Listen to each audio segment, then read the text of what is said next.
Hello बच्चों, macro economics में हमने नेशनल इनकम का अपना सेकंड चैप्टर स्टार्ट किया था। फर्स्ट पार्ट में मैंने आपको बताया था कि नेशनल इनकम को कैलकुलेट करने के लिए हमें 3 मेथड्स को यूज़ करना होता है: value added method, income method and expenditure method. आज इस वीडियो में हम अपने 2 मेथड डिस्कस करेंगे, expenditure and income method. Please आप ध्यान से समझेंगे। जिन बच्चों को ये फॉर्मूला समझ आ गया ना कि कैसे यूज़ करना है, उनका क्वेश्चन कभी भी गलत नहीं होगा। और एक क्वेश्चन आपका इसमें से आता है 6 मार्क्स में, और बहुत इजी होता है मार्क्स लेना इसमें, तो आपके समझने के ऊपर है। एक्सपेंडिचर मेथड में आपके 4 तरह के खर्चे इन्वॉल्व होते हैं: private final consumption expenditure, government final consumption expenditure. ये वर्ड जो मैंने हाईलाइट करे हुए हैं, इनको ध्यान रखना है आपने फॉर्मूला लगाते टाइम, क्योंकि ये वर्ड ही आपको कंफ्यूज करेंगे क्वेश्चन में। Gross domestic capital formation and net export. कई बार क्वेश्चन में नेट इंपोर्ट भी दिया होगा, उसका भी रीजन बताऊंगी। ये 4 खर्चे प्लस करने पे आपका क्या निकलेगा? GDP at MP, gross domestic product at market price. अब आपको ध्यान में क्या रखना है, वो चीजें आप मेरे से सुनेंगे। ये 2 नाम तो हमेशा आपको एज इट इज मिलेंगे, इन दोनों को लेके कोई कंफ्यूजन नहीं होगी। अगर आपको एक्सपेंडिचर मेथड से नेशनल इनकम या कुछ भी निकालने के लिए बोला गया है, क्योंकि जरूरी नहीं है कि नेशनल इनकम ही बोला जाए, एनएनपी एट एफसी, कई बार कह देंगे एनडीपी एट एफसी निकालो, कई बार कह देंगे जीएनपी, मतलब जो भी निकालना है आपको ये पता है कि स्टार्टिंग इस फॉर्मूले को यूज करते ही आपका आएगा जीडीपी एट एमपी। उसके बाद 3 एलिमेंट जो भी चेंज करने के लिए बोले जाएं आप वो कर लेंगे। फिलहाल आपका मेन जो भी सीखना है वो जीडीपी कैसे निकलेगा वो सीखो। फिर कन्वर्जन मैंने आपको सिखा रखा है, 3 कन्वर्जन होते हैं। जो क्वेश्चन में जितना कन्वर्ट करने के लिए कह रखा होगा आप उसको उतना कर देंगे, पर जीडीपी कैसे निकलेगा पहले उस चीज को समझो। ये दोनों चीजें तो कभी आपको दिक्कत देंगी नहीं, क्वेश्चन में एज इट इज गिवन होंगी। Private final consumption expenditure, government final consumption expenditure. बात आके अटकेगी इन दोनों पॉइंट पे, तो पहले इस पॉइंट को समझते हैं। अगर क्वेश्चन में लिखा हुआ है ग्रोस डोमेस्टिक कैपिटल फॉर्मेशन, अगर क्वेश्चन में लिखा हुआ है ग्रोस डोमेस्टिक कैपिटल फॉर्मेशन, तब आप स्टॉक नहीं लेंगे। क्यों नहीं लेंगे? क्योंकि क्वेश्चन में स्टॉक भी दिया होगा कंफ्यूज करने के लिए। बच्चे क्या करते हैं, इसको भी प्लस कर देते हैं, इसको भी प्लस कर देते हैं। ग्रोस डोमेस्टिक कैपिटल फॉर्मेशन में दोनों चीजें प्लस होती हैं हमारी। देखो, 2 तरह की कैपिटल फॉर्मेशन यानी कि इन्वेस्टमेंट एसेट, फिक्स्ड एसेट, 2 तरह की होती है। एक फिक्स्ड एसेट होती है हमारी, एक स्टॉक होती है, इन्वेंट्री। अगर आपको दिया हुआ है domestic capital formation, that means वो टोटल दिया हुआ है फिक्स्ड का और स्टॉक का, दैट मीन्स वो इन दोनों का टोटल करके आपको दिया हुआ है। पर अगर क्वेश्चन में आपको दिया हो, देखो इसके और इसके नाम में फर्क नहीं, बच्चे ध्यान से देखते नहीं है। इसमें और इसमें फर्क कितना है? पूरा नाम सेम है, ग्रोस डोमेस्टिक कैपिटल फॉर्मेशन, और इसका नाम क्या है? Gross domestic fixed capital formation. अगर इसके अंदर फिक्स्ड वर्ड इंक्लूड है तब तो आप चेंज इन स्टॉक को प्लस करोगे। अगर क्वेश्चन में आपको ये चीज गिवन है gross domestic fixed capital formation, अगर फिक्स्ड वर्ड है तब तो चेंज इन स्टॉक को आप इंक्लूड करोगे। अगर फिक्स्ड वर्ड नहीं है और नॉर्मल यही दिया हुआ है तो आप चेंज इन स्टॉक को क्वेश्चन में इग्नोर करोगे, आप चेंज इन स्टॉक को नहीं लोगे। ये पॉइंट हो गया क्लियर? अब चेंज इन स्टॉक निकालना कैसे है? कई बार तो चेंज इन स्टॉक के नाम से लिखा होता है, कई बार इन्वेंट्री इन्वेस्टमेंट, कई बार आपको क्लोजिंग स्टॉक और ओपनिंग स्टॉक दिया होता है। तो चेंज इन स्टॉक कैसे निकालते हैं? अकाउंट्स में सीखा हुआ है ना, closing stock plus opening stock minus. वैसे तो चेंज इन स्टॉक दिया होगा, बट अगर चेंज इन स्टॉक नहीं दिया होगा तो क्लोजिंग ओपनिंग दी हो तो क्लोजिंग प्लस कर देना, ओपनिंग माइनस कर देना। तो 3rd पॉइंट क्लियर हो गया कैसे लेना है। फिर आपका आता है नेट एक्सपोर्ट। ये सारी चीजें प्लस करने वाली लिखी हुई है मैंने, ये सारी चीजें कौन सी लिखी हुई है? प्लस करने वाली। एक्सपोर्ट, अगर मानो नेट एक्सपोर्ट नहीं दिया हो, आगे नेट, आपको पता है नेट वर्ड है तो वो सोल्व करके दिया हुआ है। अगर नेट वर्ड नहीं है दैट मीन्स फिर हमें दोनों को लेना है। अगर नेट नहीं है और खाली एक्सपोर्ट इंपोर्ट दी हुई है तो एक्सपोर्ट प्लस इंपोर्ट माइनस। तो आप ये देखो, एक्सपोर्ट प्लस होती है और अगर नेट एक्सपोर्ट है तो प्लस हो जाएगा, और क्वेश्चन में नेट इंपोर्ट हुआ तो माइनस। अगर क्वेश्चन में आपको दिया हो नेट इंपोर्ट तो आप नेट इंपोर्ट को क्या कर देंगे? माइनस कर देंगे, क्योंकि क्वेश्चन में एक ही चीज गिवन, अगर नेट वर्ड गिवन है तो एक ही चीज गिवन लेनी है, चाहे वो एक्सपोर्ट हो चाहे इम्पोर्ट हो, कोई एक गिवन होएगी।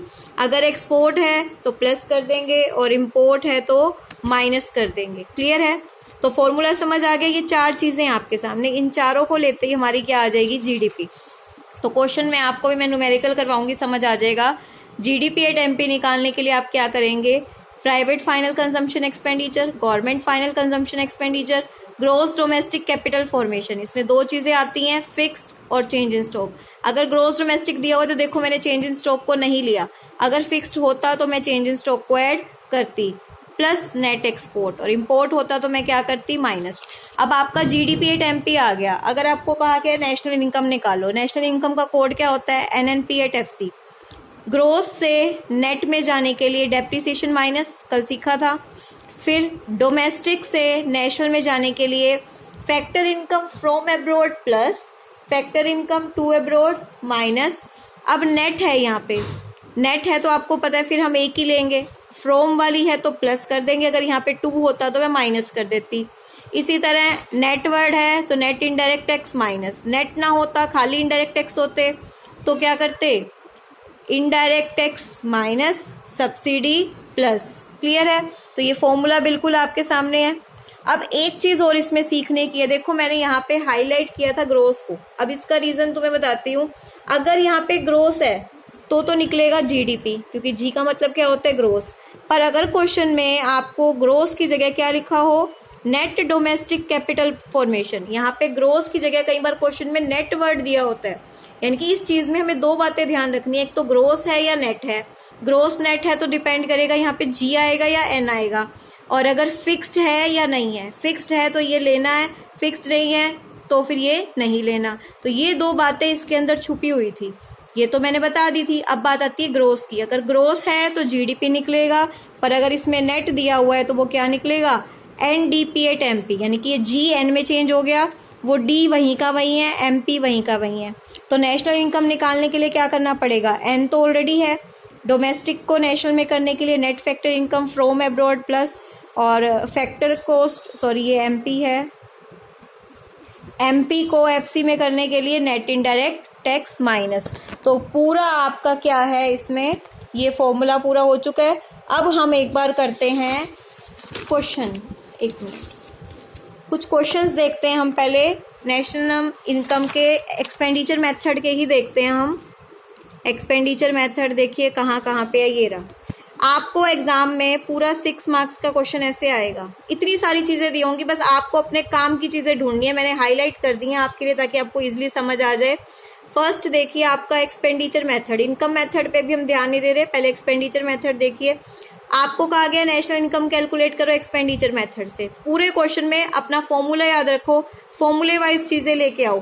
फॉर्मूला आपका क्या था, फर्स्ट आपका क्या था, फॉर्मूले पे अगर आपका ध्यान हो तो प्राइवेट फाइनल कंजम्पशन एक्सपेंडिचर, ये फॉर्मूला भी मैंने आपके सामने रख दिया है।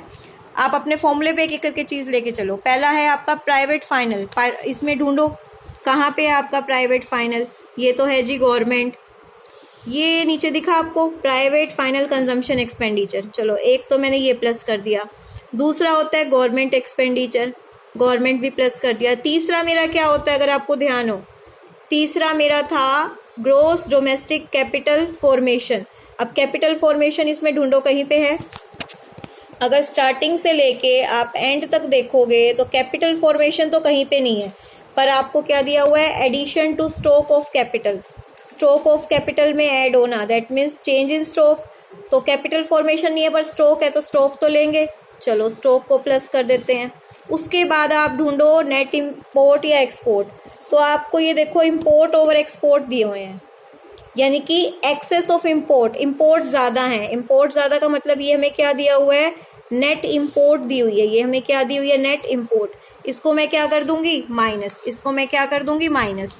ये 4 चीज़ें प्लस माइनस करने के बाद मेरा आएगा जीडीपी एट एमपी। क्या आएगा, जीडीपी एट एमपी। बुक वाले आप, मैं तो आपको कहूँगी आप 2 हिस्सों में ही करो, आप अपने उसको 2 हिस्सों में ही कैलकुलेट करो क्वेश्चन को पेपर में। बुक वाले डायरेक्ट निकाल देते हैं, कंफ्यूज ना हो। आप पहले जीडीपी निकालो, जीडीपी निकालने के बाद आपको जो बोला वो निकालो। आपने फर्स्ट स्टेप निकाल लिया, अब आपको इन्होंने कहा है नेशनल इनकम निकालो। नेशनल इनकम के लिए ध्यान रखो ये है ग्रोस, ग्रोस को नेट में करने के लिए हम क्या करते हैं, डेप्रिसिएशन माइनस। तो यहाँ पे डेप्रिसिएशन क्या होता है, कंजम्पशन ऑफ फिक्स्ड कैपिटल, कल बताया था, तो ये माइनस हो जाएगा, ठीक है। डोमेस्टिक को नेशनल में करने के लिए हमें क्या चाहिए, फैक्टर इनकम फ्रॉम और टू वाली। अब ध्यान से हम अगर फैक्टर इनकम की बात करें, अगर हम फ्रॉम और टू वाली इनकम को ढूंढते हैं तो ध्यान से देखिए, excess of factor income earned by non resident from domestic territory of earn by the rest of the world. तो ये आपको एक्सेस दिया हुआ है किसका, factor income earn by the non resident. अब ये टू है या फ्रॉम है, ध्यान से समझिए। Excess of factor income earn by NRI, NRI ने जो हमारी कंट्री में इनकम कमाई है, जो हमारी कंट्री में कमाते हैं वो कौन सी होती है, टू, क्योंकि वो जानी है, और जो बाहर की कंट्री से हमारे में आती है वो होती है फ्रॉम। तो ये नेट इनकम कौन सी है, टू वाली, तो ये भी माइनस हो गई। अच्छा, उसके बाद हमें क्या चाहिए, एमपी को एफसी में कन्वर्ट करना है। एमपी को एफसी में कन्वर्ट करने के लिए हमें चाहिए नेट इनडायरेक्ट टैक्स, ये भी माइनस हो जाएगा। तो देखिए नेशनल इनकम इन्होंने निकाल रखी है हमारी, ध्यान से देखेंगे, government, private, addition to stock, net import minus, net indirect tax minus, और net factor income to abroad minus. तो आपकी क्या आ गई, नेशनल इनकम आ गई। ठीक है, डोमेस्टिक इनकम निकालनी हो नेशनल से तो डोमेस्टिक क्या होती है, एनडीपी एट एफसी, और नेशनल होती है एनएनपी एट एफसी। अब नेशनल से डोमेस्टिक में जाना है, कुछ भी कन्वर्ट करना हो आपको तो कन्वर्जन पता होना चाहिए। एन से डी में जाना है, डी से एन में जाने के लिए हम क्या करते थे, factor income from abroad plus two abroad minus. ठीक है, अब एन से डी में जाना है तो जो टू अब्रॉड वाली इनकम मैंने माइनस की थी, अब उस टू अब्रॉड की इनकम को मैं क्या कर दूंगी, प्लस, तो मेरी क्या निकल आएगी, वापस से डी आ जाएगी। क्लियर है। एक आधा एग्जाम्पल और देखते हैं एक्सपेंडिचर मेथड का, ध्यान से देखिए। इसमें फर्स्ट आपको क्या चाहिए, प्राइवेट फाइनल कंजम्पशन एक्सपेंडिचर आपने ले लिया, गवर्नमेंट फाइनल कंजम्पशन एक्सपेंडिचर आपने ले लिया। अब ध्यान से देखो, नेट डोमेस्टिक कैपिटल फॉर्मेशन, एक तो बीच में फिक्स्ड नहीं है, फिक्स्ड नहीं है तो मैं स्टॉक देखूंगी ही नहीं, मुझे स्टॉक से लेना देना ही नहीं है, और दूसरा नेट है, प्लस तो होएगा। अब नेट है तो आपको पता है यहाँ से आपका क्या निकलेगा, ये NDP at MP, GDP at MP निकलता था ना, बट अब क्या आएगा, एनडीपी, क्योंकि नेट था। तीसरा नेट एक्सपोर्ट, चौथा ये भी प्लस होगा, तो चारों आइटम प्लस हो गई, क्या निकल गया आपका, एनडीपी एट एमपी। अब आपको क्या निकालना है, NNP at FC. NNP at FC कैसे निकलेगा, एन तो एन है, डोमेस्टिक को नेशनल में करने के लिए आप फैक्टर इनकम देखिए, आपको क्या दिया हुआ है, net factor income from abroad, इसको क्या कर दूंगी, प्लस, हो गया डोमेस्टिक नेशनल में कन्वर्ट। अब एमपी को एफसी में करने के लिए मुझे क्या चाहिए, नेट इनडायरेक्ट टैक्स माइनस, तो ये एक चीज प्लस कर दी, एक चीज माइनस कर दी, तो मेरा यहाँ से क्या निकल आया, एनडीपी एट एफसी। ये चीज मैंने फैक्टर इनकम फ्रॉड वाली प्लस कर दी और इनडायरेक्ट टैक्स मैंने माइनस कर दिया, तो मेरी नेशनल इनकम निकल जाएगी। आप देख सकते हैं इधर, private, government, net domestic capital formation, port, इन नेट इनडायरेक्ट टैक्स माइनस कर दिया, net factor income from abroad मैंने क्या कर दी, प्लस कर दी। क्लियर है ये चीज। ध्यान से अगर देखें तो एक्सपेंडिचर मेथड के इसी तरह और भी क्वेश्चन हैं जो मैंने हाईलाइट करे हुए हैं, पर अब मैं चाहती हूँ कि आप खुद से देखिए, आपकी मैक्रो की बुक में आपको खुद से क्वेश्चन दिए होंगे तो आपको ये चीज़ खुद से देखेंगे। मुझे लगता है आज वैसे तो मैंने दोनों मेथड करवाने थे, पर आई थिंक आप लोग कंफ्यूज हो जाएंगे, तो आपके लिए एक ही मेथड सफिशिएंट है। ठीक है, तो आप खुद से अब कुछ क्वेश्चन करने की ट्राई कीजिए। कल हम अपना नेक्स्ट मेथड करेंगे जो कि हमारा क्या है, इनकम मेथड। तो मैं ये इनकम मेथड के आपको नोट्स भेज दूंगी, आप इस नोट्स को एज इट इज़ अपनी नोटबुक पे बना लेना, ताकि कल जब वीडियो समझो तो आपको इजीली समझ आ जाए। आज हमने एक्सपेंडिचर मेथड अपना किया है, आई थिंक आज के लिए इतनी वीडियो सफिशिएंट है। इस मेथड को प्लीज़ आप अच्छे से कर लेंगे। Thank you.